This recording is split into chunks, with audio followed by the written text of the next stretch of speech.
وسلام على عباده الذين اصطفى أما بعد فأعوذ بالله من الشيطان الرجيم بسم الله الرحمن الرحيم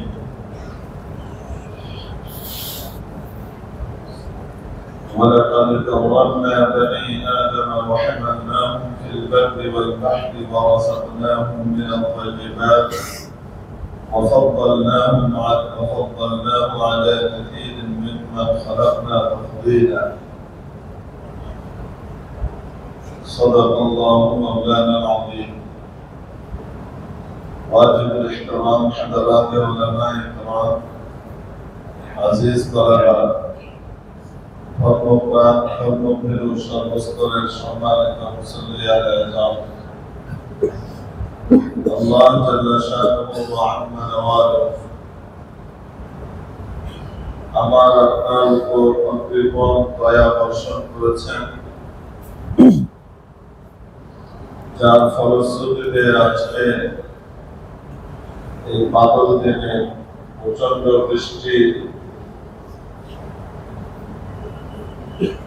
এবং প্রতিকূলতাকে উপেক্ষা করে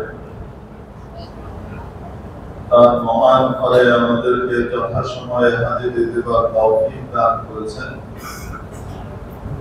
এজন্য শুকর আদায় করি আলহামদুলিল্লাহ। প্রিয় উপস্থিতি, আল্লাহ তাআলা মানুষকে সম্মানিত করেছেন বিভিন্ন স্তরে, বিভিন্ন ধাপে। সর্বপ্রথম সম্মান হলো মানুষের আকৃতিতে আদলে সাইয়্যিদুনা হযরত আদম আলাইহিস নবিয়িনা ওয়া আলাইহিস সালাতু ওয়া তাসলিমের আদলে তৈরি করা। এই আকৃতি তৈরি করার কারণে তার সম্মান এতটুকু বেড়ে যায়, তার চেহারার বিকৃতি ঘটানো, সে যত বড় অপরাধী হোক না কেন, হত্যাযোগ্য অপরাধ করলে যদি তাকে হত্যা করা হয় সেই গন্ধে দুর্নীত করে, তারপরেও তার চেহারা বিকৃত করার অনুমতি নেই। তার নাক কান কেটে চোখ উপরে, দাঁত উপরে, তার মুখের অবয়বের বিকৃতি ঘটানোর কোনো অনুমতি নাই, চাই সে কাফিরই হোক না কেন, চাই সে হাজার মুসলমানকে হত্যার দায়ে দণ্ডিত হোক না কেন। তারপরে হযরত আদম আলাইহিস সালামের পৌরুষে জন্মগ্রহণ করবার কারণে দুনিয়াতে তাকে এই সম্মানটা দেওয়া হয়েছে। যুদ্ধের মধ্যে আপনারা জানেন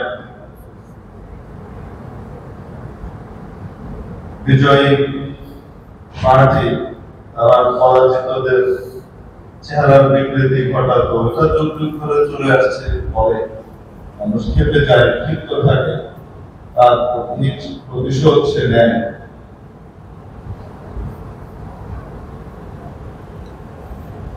ইসলামের প্রথম যুগেও আগেকার সেই রীতি অনুযায়ী এই বিষয়টা ছিল, কিন্তু আল্লাহ রাব্বুল আলামিন নবী পাক আলাইহিস সালাতু ওয়াস সালামের মাধ্যমে এই মুসলা করা, চেহারার বিকৃতি সাধন করাকে নিষিদ্ধ ঘোষণা করেছেন।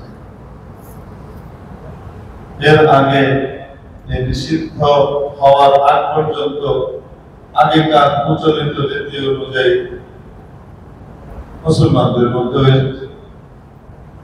শাস্তির রেওয়াজ ছিল, কিন্তু যখন থেকে ইসলাম এসে নিষেধাজ্ঞা দিয়েছে তারপর থেকে আর কারো চেহারার বিকৃত করার অনুমতি নবীজিদের নাই। এটা মানুষ হিসেবে জন্মগ্রহণ করা মর্যাদা, এই দুনিয়াতে তাকে এই মর্যাদা দেওয়া হয়েছে।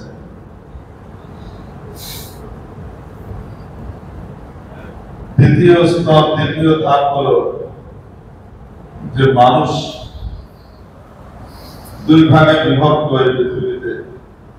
এক ভাগ আল্লাহ তাআলার উপরে ঈমান রাখে, আরেক ভাগ ঈমান রাখে না। এক ভাগ বিশ্বাসী বান্দা, আরেক ভাগ অবিশ্বাসী বান্দা। এই বিশ্বাসী বান্দাদের মর্যাদা এতটুকু বেড়ে যায়।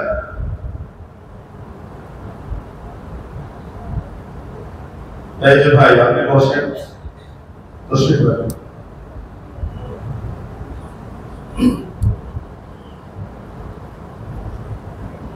সুন্নতের সময় ইনশাআল্লাহ দেওয়া হবে, যখন দেওয়া হবে তখন ইনশাআল্লাহ আপনারা এক দুইজনের নামাজের কারণে পুরো আলোচনা বাধাগ্রস্ত হয় এবং সমস্ত মুসল্লিয়ানের গ্রামের হক নষ্ট হয়, এদিকে খেয়াল রাখতে হয় একটু।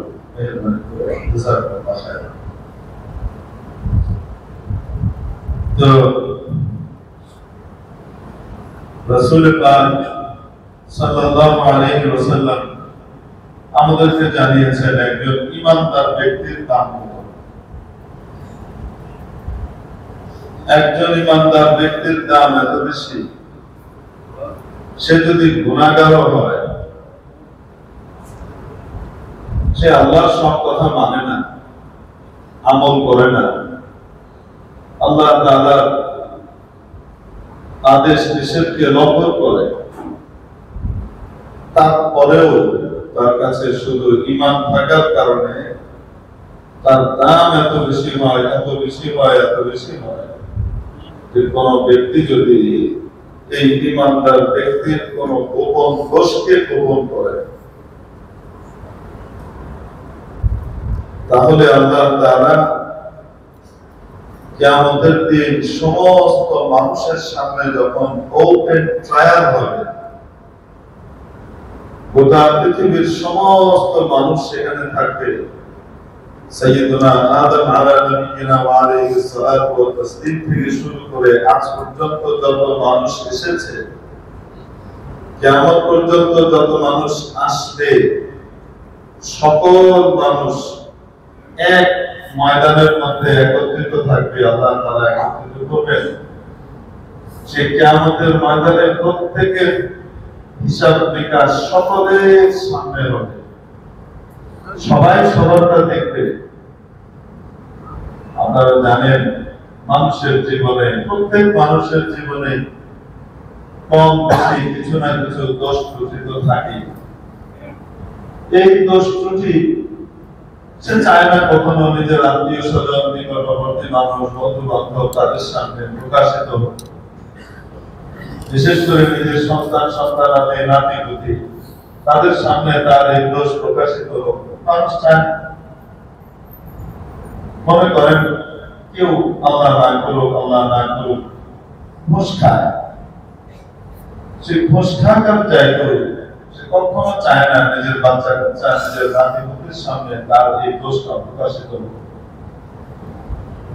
সে চায় আমি ঘুষ খাই আর যাই করি না কেন, আমার বাচ্চাটা যেন নীতিবান হয়। মানুষের একটা স্বভাব, নিজের দোষটাকে সে ওপেন করতে চায় না। এরকম কত দোষ মানুষের আছে। সেদিন কিয়ামতের দিন সকলের দোষ সকলের সামনে হিসাব কিতাব হবে, সবাই দেখবে, সবাই জানবে, গোটা পৃথিবীর মানুষ দেখবে এই লোকটা এই করেছে, এই করেছে, এই করেছে, এই করেছে। এত ভালো মনে করতাম ব্যাপারটা তো ওরকম না। কিয়ামতের দিন এগুলো সবাই দেখবে, কিন্তু শুধুমাত্র ওই ব্যক্তি, যেই ব্যক্তি পৃথিবীতে তার কোন মুসলমান ভাইয়ের দোষকে, গুনাহকে সে জেনে ফেলেছে, সে গোপনীয়তার সাথে কোন দোষ বা গুনাহ করছিল, সেটা সে দেখে ফেলেছে, জেনে ফেলেছে, কিন্তু তার এই দোষটাকে সে অন্যের সামনে প্রকাশ করেনি, বলেনি, গোপন করেছে। একজন গুনাহগার মুসলমান, একজন ঈমানদারের দোষ গোপন করার কারণে কিয়ামতের দিন আল্লাহ তাআলা তার হিসাবের পালা যখন আসবে, তখন একটা আলাদা পর্দার ব্যবস্থা করবেন, পর্দার ভেতরে তার হিসাব কিতাব হবে। আর কি গুনাহ দোষ আছে আসল সেগুলো জানতে পারবে না। সহিহ মুসলিম শরীফের ভিতরে নবী পাক সাল্লাল্লাহু আলাইহি ওয়াসাল্লামের এই বর্ণনা এসেছে।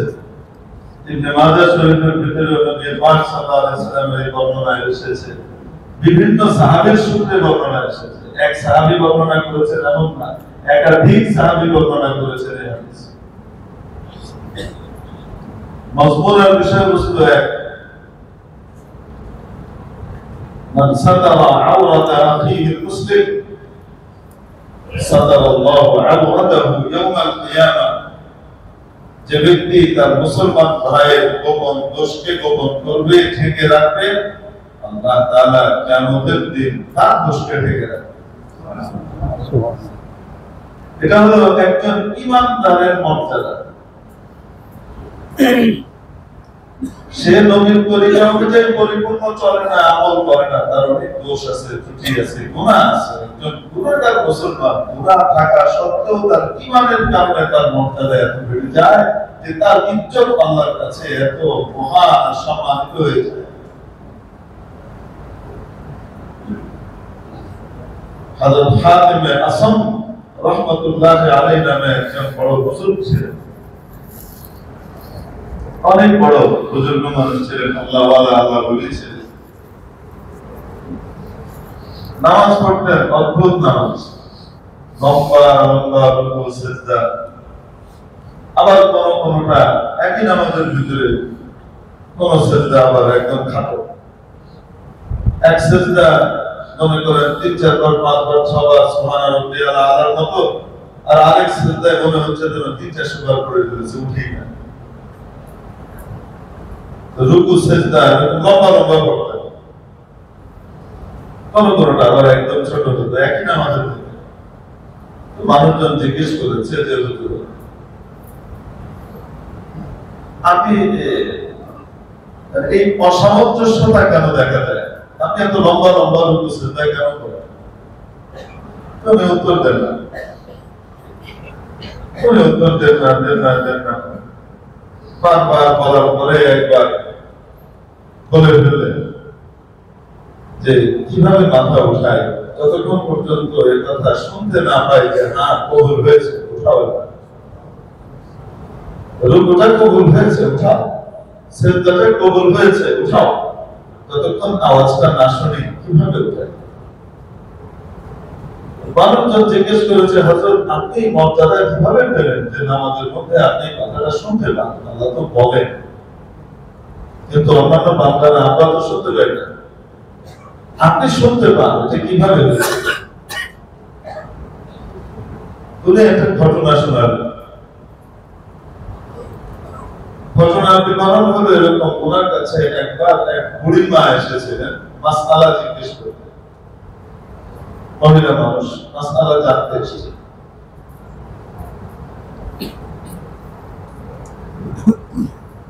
এখন পর্দার ওই পাশে বুড়ি মা আছে, উনি এই পাশে হুজুরের কাছে মাসআলা জিজ্ঞেস করছে। এর ভিতরে এই মহিলা, এই বুড়ি মা বায়ু নির্গত হয়ে গেল এবং সেটা সশব্দে আওয়াজ হলো। আপনারা জানেন, এমনি অপরিচিত মানুষ বা পরিচিত মানুষের সামনে শব্দ করে এরকম কিছু বের হয়ে গেলে মানুষ লজ্জা পায়। তার মধ্যে আবার মহিলা মানুষ, নারী মানুষ। আবার একজন হুজুরের সামনে, আলেমের সামনে কি পরিমাণ লজ্জা পেয়েছেন মহিলা। এটা কি হলো? যখন এই মহিলা এই আওয়াজ হলো, হযরত হাতিম আসম রাহমাতুল্লাহ আলাইহি সাথে সাথে একটা কৌশল অবলম্বন করলেন এবং বললেন, মাসালা যখন জিজ্ঞেস করে শেষ করলেন, মহিলা তুমি বলছেন বুড়িমা জোরে বলেন, কানে কম শুনি। মহিলা আবার আরেকটু জোরে বলেছে, মাসালা জিজ্ঞেস করেছে। উনি আবার বলছেন, বুড়িমা কি বলছেন ঠিক মতো তো বোঝা যায় না, আরো জোরে বলেন, কানে কম শুনি, আওয়াজ শুনতে পাই না, আর একটু জোরে বলেন।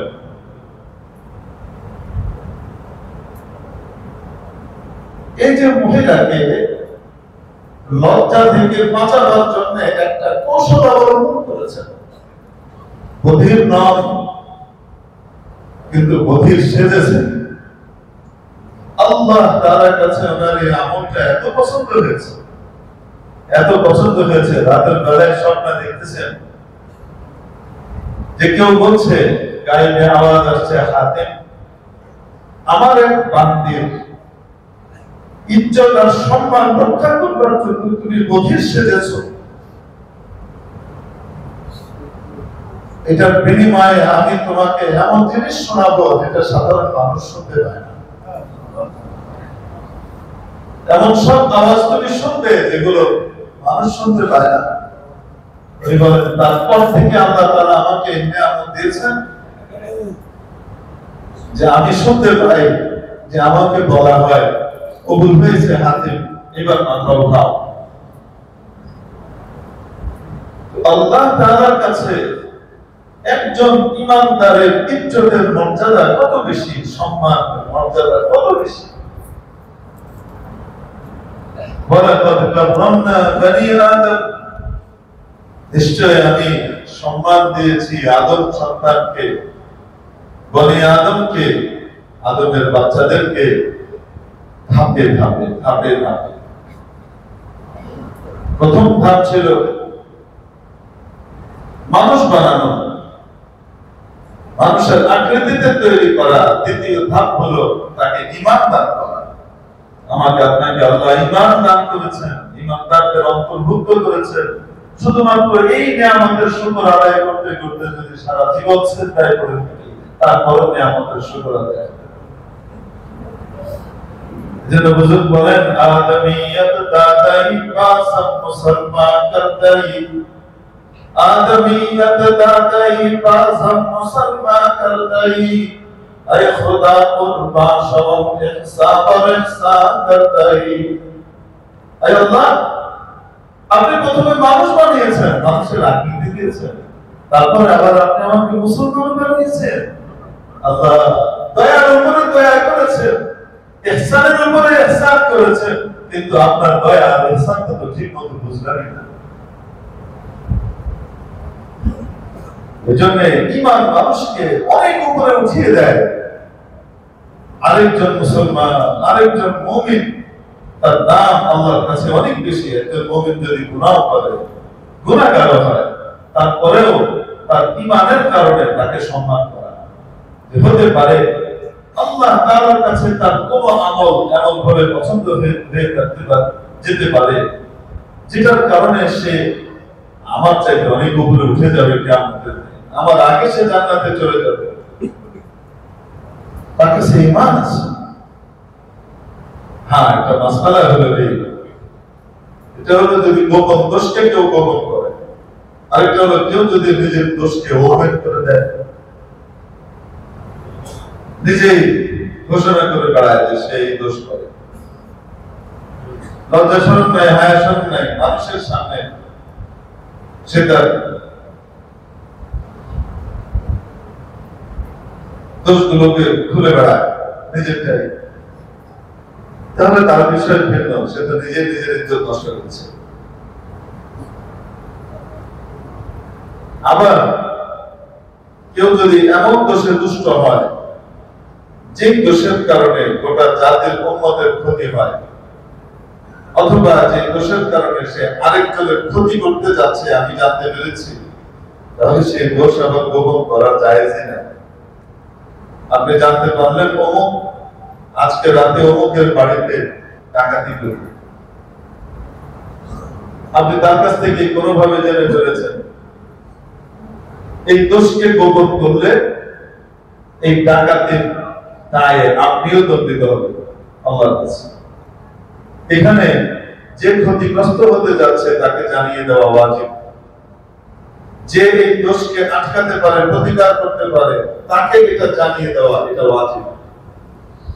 যেমন পুলিশের কাছে, আইন শৃঙ্খলা রক্ষাকারী বাহিনীর কাছে জানিয়ে দেওয়া যে অমুক আজকে রাতে অমুক সময় অমুকের বাড়িতে হামলা করবে, আক্রমণ করবে, ডাকাতি করতে যাবে, সংবাদ পেয়েছি, আপনাকে জানিয়ে রাখলাম, আপনারা ব্যবস্থা নিন। এটা গোপন করা যাবে না। তো মানুষের ধন সম্পদ আর ঈমান, টাকা পয়সা, এটার যদি কেউ ক্ষতি করতে চায়, জানমালের ক্ষতি করতে চায়, তাহলে সেটা জানতে পারলে জানিয়ে দেওয়া ওয়াজিব।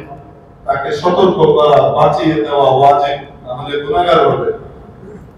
তবে যদি জানতে পারেন আপনি যে কেউ কারো ঈমান কেড়ে দিচ্ছে, সবচেয়ে দামি সম্পদ যেটা, যে সম্পদ দিয়ে সে জান্নাতে যাবে কিয়ামতের দিন, আপনি যদি জানতে পারেন যে তার ঈমান কেউ কেড়ে নিচ্ছে, এর চেয়ে দামি সম্পদ তো পৃথিবীতে আর নাই, তাহলে তাকে সতর্ক করা এটা ওয়াজিব না?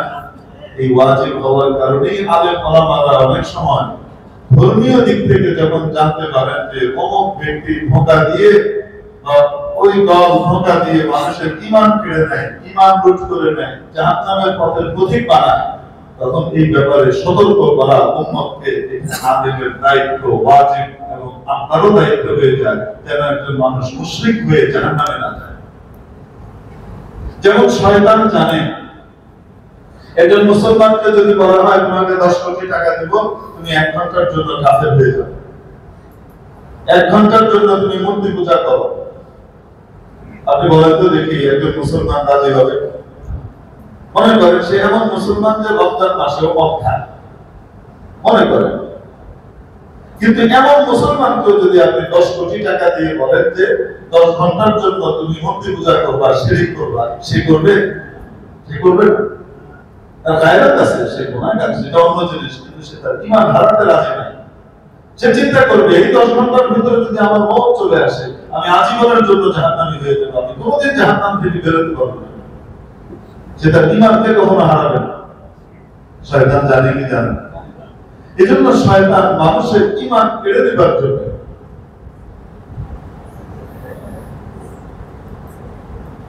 পৃথিবীতে দেশে দেশে তার এজেন্সি খুলে রেখেছে। এই এজেন্সি গুলাতে তার এজেন্ট আছে।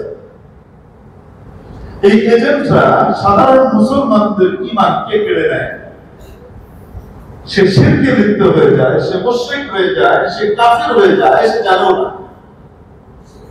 অথচ সে নামাজ পড়ছে, সে রোজা রাখছে, কিন্তু তার ঈমান নাই, আস্তে করে ঈমানটা কেড়ে নেয়, অনেক বেঈমান হয়ে যায়। যেমন টকশোর মধ্যে বিশেষ কিছু সুশীল আছে, এনারা আসেন টেলিভিশন,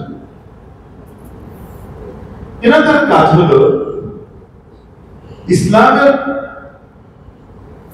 একদম খাঁটি প্রমাণিত বিধিবিধানগুলোকে নিয়ে বিশেষ কিছু বিধিবিধানের ব্যাপারে মানুষের ভিতরে কনফিউশন তৈরি করে। সে নিজে ওই সমস্ত বিধানগুলোকে স্বীকার করে না, আর সাধারণ মানুষও যেন ওই সমস্ত বিধানের ব্যাপারে সন্দিহান হয়ে যায়, এবং সেই বিধানগুলোকে ইসলামের অকাট্য সেই বিধানকে সে অস্বীকার করে বসে। এই সমস্ত লোকের কথাবার্তা শুনে। নামাজ ফরজ করেছেন কে? আল্লাহ। আস্তে বলেন আল্লাহ। আমরা অনেক হয়তো নামাজ ঠিক মতো পড়ি না, কিন্তু নামাজ যে ফরজ এটা জানি।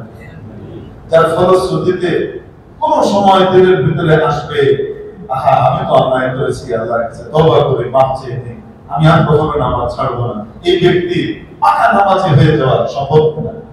কেন? সে জানে যে আমি একটা অন্যায় করেছি। নামাজ ফরজ এটা সে বিশ্বাস করে। নামাজ না পড়ার কারণে সে গুনাহগার হয়েছে ঠিক, কিন্তু বেঈমান হয়নি, ঈমান তার আছে, সে বিশ্বাস করে যে নামাজ ফরজ। ফরজ করেছেন কে? আল্লাহ। কোথায় ফরজ করেছেন? কোরআনে। কোথায় ফরজ করেছেন? কোরআনে। যে আল্লাহ আদেশের মাধ্যমে কোরআনে ঈমানদারদের জন্য নামাজ ফরজ করেছেন, সেই আল্লাহ কোরআনে কারিমে ঈমানদারদের জন্য পর্দাকে ফরজ করেছেন। পুরুষের পর্দা নিজের দৃষ্টিকে নিজের দিকে রাখা, পরনারীর নজর পড়ে গেলে। নারীর পর্দা পরপুরুষের সামনে তাকে যেতে হলে কি কি পোশাক পরতে হবে, কেমন ধরনের পোশাক পরতে হবে, যেন সে আবৃত থাকে, ঢাকা থাকে, যেন তাকে দেখা না যায়। এই পর্দার বিধানটা দিয়েছেন কে? আল্লাহ। আল্লাহ। কার কল্যাণার্থে দিয়েছেন? আল্লাহ নিজে, আমাদের। আমাদের এই পর্দার বিধান ফরজ। আমাদের ভিতরে অনেকেই পর্দার উপরে আমল করি না, কিন্তু জানি ফরজ। না করার গুনাহ হবে, কিন্তু ফরজ মানার কারণে যেটা ফরজ আমি যেটা করতে পারছি না সেটা আমার দুর্বলতা, আমার ইমানের দুর্বলতা, আমার অন্যায়, কিন্তু ফরজ বিশ্বাস করবার কারণে তার ইমান কি গেছে না আছে আছে। কথিত সুশীল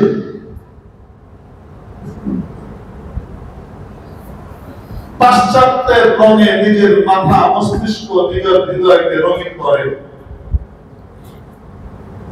করে না, বিকৃত রঙে রঙিন করে, এবং সে তার এই মতবাদ প্রকাশ করে এমন ভাবে যে মানুষ পর্দার ব্যাপারে সন্দিহান হয়ে যায়, মনে করে এটা মানবাধিকার লঙ্ঘন, মনে করতে থাকে যে এটার দ্বারা মনে হয় নারীকে তার অধিকার থেকে বঞ্চিত করা হয়েছে। এই যে তার বিশ্বাসটা সে হারিয়ে কুফরি এবং শিরকির চেতনা সে লালন করা শুরু করে, তার ঈমানটা চলে যায়, সে জানেও না।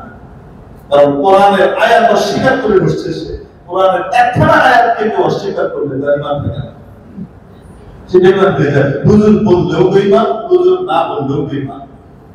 একজন লোকের ক্যান্সার হয়েছে, এখন ক্যান্সার 4th স্টেজে আছে, তান্ত্রিকভাবে আর কোনো চিকিৎসা তার নাই। ডাক্তার সাহেব চিকিৎসা তারপরেও করে যাচ্ছেন সান্ত্বনার জন্য, তার সাথে যতটুকু আছে, এবং ডাক্তার সাহেব দেখে দিলেন যে না কিন্তু ক্যান্সার হয়েছে, বেশি দিন বাঁচবে না, পরিস্থিতি দেখে বোঝা যায় 4-5 মাস। এখন 4-5 মাস পরে যখন নাকি রোগী আসলেই মারা গেলেন, তখন আত্মীয় স্বজনরা সঙ্গে কোর্টে কেস দায়ের করে, মামলা দায়ের করে, তাই না? যে ডাক্তার তাকে বলছে তার ক্যান্সার হয়েছে, আর এই ডাক্তার মেরে ফেলছে। কি বলেন আপনারা? কেন? এখন মনে করেন রোগীর আত্মীয় স্বজন মামলা করবে, হামলা করবে, এত অবুঝ। এই অবস্থা দেখে ডাক্তার আর বললেন না যে আপনার কিন্তু ক্যান্সার হয়েছে, আপনি এখন 2nd স্টেজে আছেন, ট্রিটমেন্ট করলে ভালো হয়ে যাবে, এখনো রাস্তা খোলা আছে, এটা যদি কয়েক ধাপ পার হয়ে যায় আর কিন্তু কোনো রাস্তা নেই। এটা ডাক্তার সাহেব বললেন না, কেন? রোগী এমন, এবং রোগীর আত্মীয় স্বজন এত অবুঝ যে হসপিটালে হামলা করবে। কেন বলা হলো যে তার ক্যান্সার হয়েছে? সে সুস্থ মানুষ, তাকে ক্যান্সার হয়েছে বললেন, ডাক্তার সাহেব বললেন না, কিছুই বললেন না যে তার ক্যান্সার হয়েছে, সে ক্যান্সারের রোগী, এটা বললেন না। না বলার কারণে রোগী বেঁচে থাকবে, বলেন না কেন? এরকমই কিছু কিছু বিষয় আছে যেগুলোতে মানুষের ঈমান চলে যায়। আমাদের মধ্যে কিছু মানুষ ঈমানের দিক থেকে এত অবুঝ, আলেম ওলামা যখন সতর্ক করেন যে এই কাজে ঈমান চলে যায়, সাবধান, এই কাজ যেন না হয়। আমল করতে পারি আর না পারি সেটা ভিন্ন বিষয়, কিন্তু আল্লাহ যা বলেছেন তা ফরজ, নবী যা দিয়ে গেছেন তা মানতে হবে, এটা বিশ্বাস করার নাম ঈমান। এটা একটাকেও অস্বীকার করলে আমি বেঈমান হয়ে যাব। এখন হুজুর সে বেঈমান হয়ে গেছে কি হয় নাই, হুজুর বলুক চাই না বলুক, ঈমান আছে না কিছু কোরআনের একটা আয়াত অস্বীকার করে। এজন্য বললাম শয়তান এজেন্সি খুলে রেখেছে বিভিন্ন, এই সমস্ত এজেন্সির ভিতরে এজেন্টরা বসা থাকে, মানুষের সবচেয়ে দামি সম্পদ ঈমানটাকে কেড়ে নেয়। এই হলো এক, যেটা ব্যাপক হারে আমাদের সমাজে এখন প্রচলিত, এবং আমাদের উঠতি বয়সের বাচ্চারা এই সমস্ত কথাবার্তা শুনে কনফিউজ হয়ে যায়, এবং ইসলামের একদম শাশ্বত সুস্পষ্ট ভাবে প্রমাণিত বিধান যেটা আল্লাহর পক্ষ থেকে এসেছে সেটাকে সে অস্বীকার করে বসে, না জেনে সে অস্বীকার করে বসে, আর তার ঈমানটা সে হারিয়ে ফেলে। এমনি ভাবে সিজদা একমাত্র কার? আল্লাহ। আসতে বলেন কার? আল্লাহ। রাসূল পাক সাল্লাল্লাহু আলাইহি ওয়াসাল্লামের শরীয়তে সর্বশেষ শরীয়ত আল্লাহ রাসূল সাল্লাল্লাহু আলাইহি ওয়াসাল্লাম জানিয়ে দিয়েছেন সিজদা একমাত্র আল্লাহর জন্য হবে, আর কারো জন্য না। কোন পীর, কোন বুজুর্গ সে জিন্দা হোক চাই বলরা হোক, কারো জন্য সিজদা নয়, সিজদা একমাত্র আল্লাহ। আল্লাহ আল্লাহ ছাড়া কাউকে সিজদা করা শিরক। এই শিরকের কারণে ঈমান হারা হয়ে চিরকালের জন্য জাহান্নামী হয়ে যেতে পারে।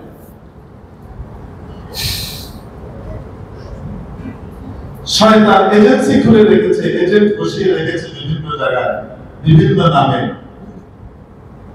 ধর্ম পাওয়ার জন্য, আল্লাহকে পাওয়ার জন্য সাধারণ মানুষ তাদের দ্বারস্থ হয় আর নিজের ঈমানটা হারিয়ে চলে আসে। পীর বাবার পায়ের কাছে গিয়ে সিজদা করে, যে পীর তার পায়ে তার মুরিদকে সিজদা করার অনুমতি দেয়, সে পীর নয়, সে শয়তানের চেলা এবং সে ঈমান ধ্বংসকারী মানুষ, ঈমানের টাকা, সে পীর নয়। পীর মানে তো মুরব্বী, যে মুরব্বী রাস্তা দেখায়, এইভাবে চললে তুমি আল্লাহর কাছে যে পৌঁছে যেতে পারবা দ্রুত। রাস্তা যদি জাহান্নামেরটা দেখায় তাহলে সে পীর। আর ইঞ্জিনিয়ারিং লাইনেও পীর আছে, মুরব্বী। ডাক্তারদের মধ্যেও মুরব্বী আছে। কেউ ভালো ডাক্তার হতে চাইলে বড় ডাক্তারের শরণাপন্ন হওয়া লাগে, তার কাছে থাকা লাগে, সাথে থেকে থেকে কি হয়, বড় ডাক্তার হয়। ভালো ইঞ্জিনিয়ার হতে চায়, পাস করার পরেও বড় বড় ভালো ভালো ইঞ্জিনিয়ারদের সংস্পর্শে থেকে, তত্ত্বাবধানে থেকে নিজেকে ভালো ইঞ্জিনিয়ার বানায়। পীর মানে তো আসলে মুরব্বী। আমাদের সমাজের ভিতরে পীর বলতে আমরা বুঝি এমন নেককার পরহেজগার সুন্নতের পাগল মানুষ, যে আল্লাহ রাসূলের সুন্নতের বাইরে একটা কদম রাখে না এবং মানুষকে সুন্নতের পথ দেখিয়ে আল্লাহ পর্যন্ত পৌঁছানোর ব্যবস্থা করে।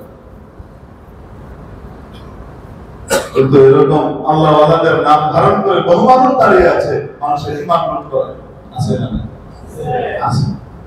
এদের ব্যাপারে সতর্ক করা কি ওলামায়ে উম্মতের দায়িত্ব না? যদি আমি আপনি সতর্ক না করি, আর একজন মানুষ এই ভণ্ডের খপ্পরে পড়ে নিজের ঈমানটাকে হারিয়ে বসে, সবচেয়ে দামি জিনিস হারিয়ে বসে, কিয়ামতের দিন তো ধরবে। কেন বললেন না? কেন হাদিয়া কমে যেত? কেন মানুষ কিছু মানুষ রাগ হয়ে যেত? এজন্য বলো নাই তোমাকে উপর সমালোচনা করবে, তোমাকে সকলেই ভালো বলবে না, এজন্য বলো নাই? যাদের ভালো লাগা তোমার কাছে, ভালো বলাটা তোমার কাছে বেশি দরকার ছিল, তাদের কাছে যাও, আমার কাছে রকম নাই। সেদিন তো ধাক্কা দিয়ে বের করে দেওয়া হবে। মুহতারাম দোস্ত, এজন্য কোন ব্যক্তি যদি কারো ক্ষতি করতে যায়, তাকে সতর্ক করে দেওয়াটা ওয়াজিব। জানমালের ক্ষতিকারকের কাছ থেকে যদি সতর্ক করা ওয়াজিব হয়, সবচেয়ে দামি সম্পদ ঈমান। এই ঈমান হরণের যদি কেউ লুণ্ঠনকারী কেউ হয়, তার ব্যাপারে সতর্ক করাটা ওয়াজিব। এই জন্য আলেম ওলামারা বলেন, এমনি বলে না। আমরা অনেক সময় না বুঝে মনে করি এই হুজুরদের সাথে আর পারা গেল না, এরা খালি একদল আরেক দলের বিরুদ্ধে। মাশাআল্লাহ, ভালোভাবে কিছু কথা আছে, আমরা এই কথাগুলো, মুখরোচক কথাগুলোকে ক্যারি করি, ফেরিও করি, তাদের করে নিয়ে আরেকজনের কাছে বলি সুযোগ করে। কেন বলে ওটা খেয়াল করি না? মেরে মুহতারাম দোস্ত, যদি আল্লাহ ছাড়া আর কাউকে সিজদা করা বৈধ হতো, আম্মা জান আয়েশা, আম্মা জান খাদিজা, আম্মা জান মাইমুনা, নবীজির কন্যারা ফাতিমা, হযরত ফাতিমা, হযরত উম্মে কুলসুম, হযরত রুকাইয়া, আর হযরত আবু বকর, হযরত ওমর, হযরত উসমান, হযরত আলী, বড় বড় সাহাবীরা নবীজিকে সিজদা করতেন। একখানা riwayat নাই যে নবীজিকে তার কোন সাহাবী সিজদা করেছেন। নবীজি নিজে পরিষ্কার করে বলেছেন, যদি আল্লাহ ছাড়া আর কাউকে সিজদা করার অনুমতি থাকতো, তাহলে আমি সন্তানদেরকে আদেশ করতাম যে তোমরা তোমাদের বাবা মাকে সিজদা করো। যেহেতু অনুমতি নাই, তাই আমি আদেশ দিতে পারি না। আল্লাহ ছাড়া যদি আর কাউকে সিজদা করার অনুমতি থাকতো, তাহলে আমি স্ত্রীদেরকে বলতাম তোমরা তোমাদের স্বামীদেরকে সিজদা করো। যেহেতু অনুমতি নাই, তাই আমি বলতে পারি নাই। আল্লাহ ছাড়া যদি আর কাউকে সিজদা করার অনুমতি থাকতো, তাহলে গোটা পৃথিবীর সর্বকালের সর্বশ্রেষ্ঠ মানুষ আল্লাহর পেয়ারা হাবিবকে তার সাহাবীরা সিজদা করতেন। হযরত রাসূল সাল্লাল্লাহু আলাইহি ওয়াসাল্লাম জীবন দশায় বা দুনিয়া থেকে যাওয়ার পরেও কোনো নজির নাই যে কেউ সিজদা করেছে। কেন অনুমতি নেই? যদি আল্লাহর রাসূলকে সিজদা করার অনুমতি না থাকে, কোন সে বুজুর্গ, কোন সে পীর যে দুনিয়ায় আছে বা নাই, তাকে সিজদা করা যায়? এই ছোট্ট মোটা জিনিসটা কেন আমরা বুঝি না? আমাদের দিকে ডাকলো ঈমান লুটের জন্য, আমরা ঝাঁপিয়ে পড়লাম। আল্লাহ আমাদেরকে হেফাজত করেন বলে আপনি। এজন্য ঈমান অনেক বড় দামি জিনিস, অনেক বড় দামি জিনিস। এই ঈমানের কারণেই মানুষ একটা পর্যায়ে জাহান্নাম থেকে মুক্তি পেয়ে জান্নাতে যাবে। হাদিস শরীফের মধ্যে আসে, সংক্ষেপে এক ঘটনা বলে দিয়ে হাদিস শরীফ।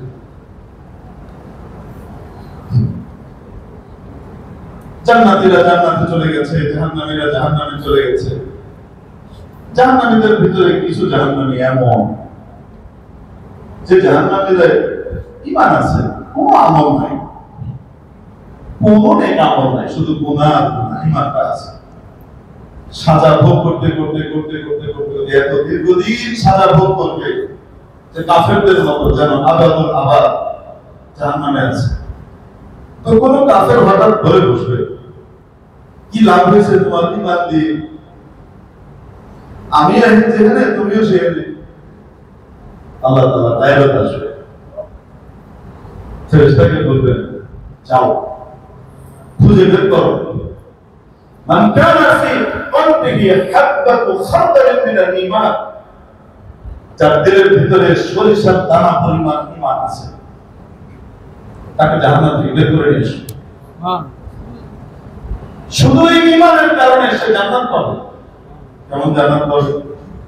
হাদিস শরীফের ভিতরে রাসূল পাক সাল্লাল্লাহু আলাইহি ওয়াসাল্লাম বর্ণনা এসেছে, আব্দুল্লাহ ইবনে মাসউদ রাদিয়াল্লাহু আনহু থেকে বলেন, নবী সাল্লাল্লাহু আলাইহি ওয়াসাল্লাম বলেন, ইন্নী লা আ'লাম, আমি জানি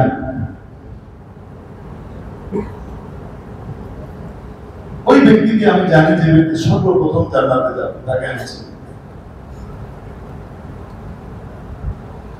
এবং আমি ওই ব্যক্তিকেও চিনি যে ব্যক্তি সর্বশেষ জাহান্নাম থেকে বের হবে এবং সর্বশেষ জান্নাতে যাবে, তাকেও আমি চিনি। কোন রিওয়ায়াত একটু সংক্ষিপ্ত, কোন রিওয়ায়াত একটু বিস্তৃত। আবু সাঈদ খুদরি রাদিয়াল্লাহু তাআলা যখন বর্ণনা করেন তখন একটু বাড়িয়ে বাড়িয়ে রাসূল সাল্লাল্লাহু আলাইহি ওয়াসাল্লাম আরো কিছু বাণী যেটা ওনার মনে আছে সেটা উনি কি বলেছেন যে সর্বশেষ যে ব্যক্তিকে জাহান্নাম থেকে বের করা হবে তাকে কি করা হবে? জাহান্নাম থেকে বের করে জাহান্নামের দিক থেকে তার মুখটা বিপরীত দিকে ফিরিয়ে দেওয়া হবে, জান্নাতের দিকে ফিরিয়ে দেওয়া হবে। জাহান্নাম থেকে মাত্র বের করে কি দাঁড়িয়ে আছে, তো জাহান্নামের পাড়ি আছে, ওদিকে পিঠ দিয়ে মুখটা এদিকে করে দিয়েছে। শুধু এতটুকুর কারণে তার যে শান্তি আসবে, সে বলবে আল্লাহর কসম, আমাকে আল্লাহ এমন জিনিস দান করেছেন যে জিনিস দুনিয়াতে কাউকে উনি দান করেন না।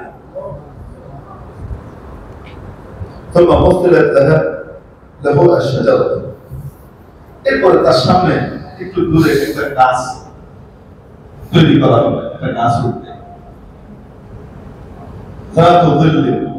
ছায়াদার গাছ। সে আল্লাহর কাছে প্রার্থনা করবে, আল্লাহ আমাকে দয়া করে একটু ওই গাছটা কাছে একটু যাওয়ার অনুমতি দেন, লিআস্তাযিল্লা বিযিল্লিহা ওয়া আশরাবা মিন মাইহা ওয়া আশরাবা মিন মাইহা। ইয়া আল্লাহ আমি একটু ছায়াটা নেব, আর ওখানে যে পানি আছে পানি। আল্লাহ তাআলা বললেন, ইয়া ইবনে আদম, হে আদমের বেটা, لعلك إن أعطيتكها سألتني غيرها। আমার তো মনে হয় আমি তোমাকে যখন এটা দিব তারপর তুমি আমার কাছ থেকে আরেকটা চাওয়া। সে বলবে ইয়া আল্লাহ লা আসআল ওয়া ইউআলিম।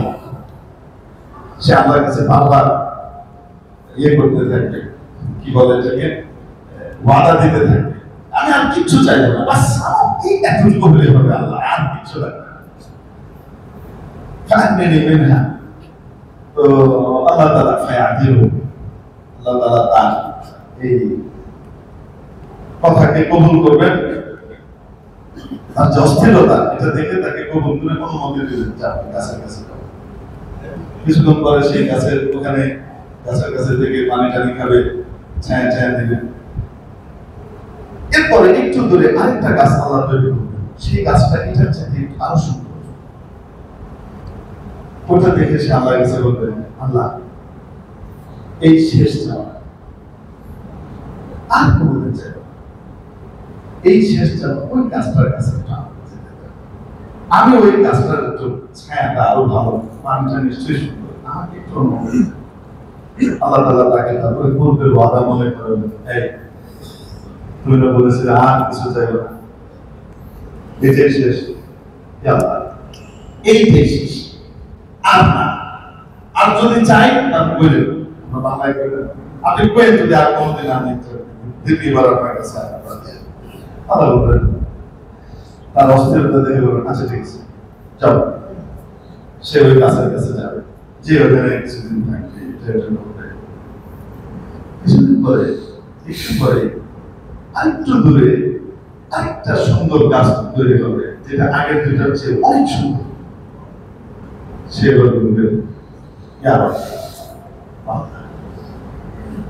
বুঝে গাছটা, হ্যাঁ গাছটা, তাতে আল্লাহ গাছটা, আর বুঝলাম তো গাছটা তাতে কি, আল্লাহ আপনি কত দয়ালু, আপনি আপনি সে কিছু দাদা আপনি নিয়মিতের সাজানো, ওই গাছটার কাছে একটু আমাকে কাছে একটু নিয়ে যান, তলায় কাছে নিয়ে যান, আমি একটু ছায়া দিব আর ওইখানকার পানি মাখবো। আল্লাহ তাআলা আবার মনে করবেন, তুমি না বলছিলে আর কোনো কিছু যাবা না, এটাই শেষ, আল্লাহ আগের গুলা শেষ, এইবার যেটা গেছি এটা আর হবে, এটাই শেষ। তো আল্লাহ তাআলা অনুমতি দিল, ওখানে যাবে। নবী সাল্লাল্লাহু আলাইহি ওয়াসাল্লাম বলেন, এরপরে হুট করে একটা গাছ উঠবে জান্নাতের একদম কাছাকাছি জায়গায়। এই গাছটা দেখার পরে সে পাগল হয়ে যাবে, তার আগের ওয়াদা যা আছে সব মিলে শেষ। দেখেন না, আমরা যে এখানে মসজিদে যখন আসি, নামাজের পরে যখন দোয়া করি, দোয়ার ভিতরে যখন কাঁদি, মাঝে মাঝে বয়ানের ভিতরে, দোয়ার ভিতরে দিতে এত নরম হয় এবং তওবা করি, আল্লাহ আর কোনোদিন গুনাহ করব না, অন্যায় করব না, দিতে নরম হয় এবং মনে মনে ওয়াদা করে ফেলি, কিছুদিন থাকিও, কিন্তু এরপরে আবার দেখা যায় গুনাহগুলো করে ফেলছি, হয় কি না, মানুষ ভুলে যায়, আবার সে পিড়াপিড়ি করতে থাকবে, আর আল্লাহ তাকে মনে করাবে, এই তুমি কিন্তু আবার এবার শেষ পর্যন্ত তাকে অনুমতি দেওয়া হবে, সে যাবে।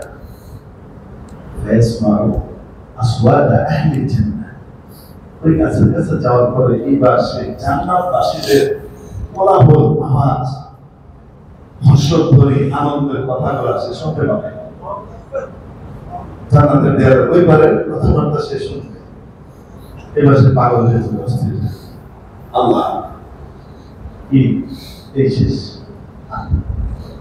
না, আমার বয়ান শেষ, মনে হয় একটা হয়ে গেছে না, ছেড়ে দিয়ে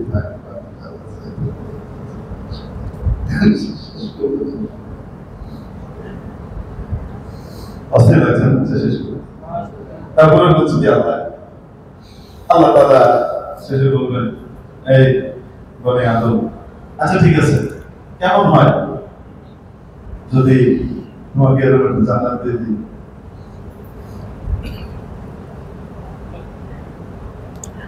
তারপরে বলবেন, আচ্ছা ঠিক আছে যাও, তোমাকে এরকম একটা জান্নাত দুনিয়ার মতো এবং দুনিয়ার চাইতে 10 গুণ বড় একটা জান্নাত তোমাকে দিয়ে দেওয়া হবে, যাও।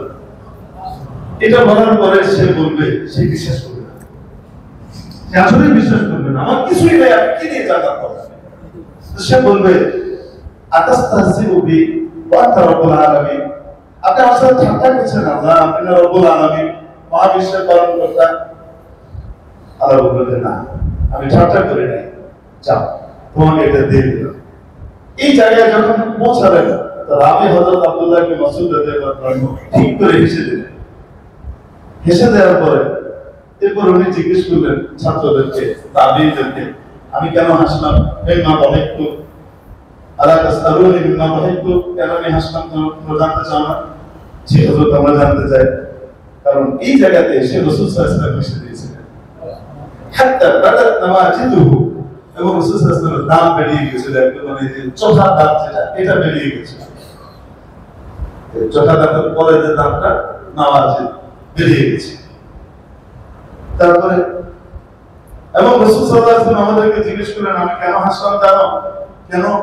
এই জায়গাতে এসে যখন সে পিড়াপিড়ি করবে, আল্লাহ আরেকটু এই করে করে যখন যেতে থাকবে, শেষে আল্লাহ ঘোষণা দিবেন আর সে অবিশ্বাস করবে, তো আল্লাহ তাআলাও এই জায়গাতে হেসে দিবেন। এই জন্য হেসে দিয়েছে। একজন ইমানদারের ইমানের দাম কত বেশি! আল্লাহু আকবার। যে ইমানদার তার সম্মান এত বেশি যে তাকে আল্লাহ তাআলা শেষ মুহূর্তে 10 গুণ দুনিয়ার 10 গুণ বড় একটা জান্নাত দিয়ে দিবে। এইভাবে দিয়ে দিবে। আল্লাহ তাআলা ইমানদারের মূল্যায়ন করার তৌফিক আমাদের দিয়েছেন। ঈমান দান করেছেন, আমাকে আপনাকে ঈমান দিয়েছেন, এই ঈমানের মূল্যায়ন করার তৌফিক দান করেন, শুকর আদায় করার তৌফিক দান করেন। ওয়াজু দাওয়ানা আলহামদুলিল্লাহি রাব্বিল আলামিন। আমাদের মসজিদে একটু বসে গেলেন, একটু সুন্নতের সময় দিচ্ছি। আমাদের কমিটির সম্মানিত সেক্রেটারি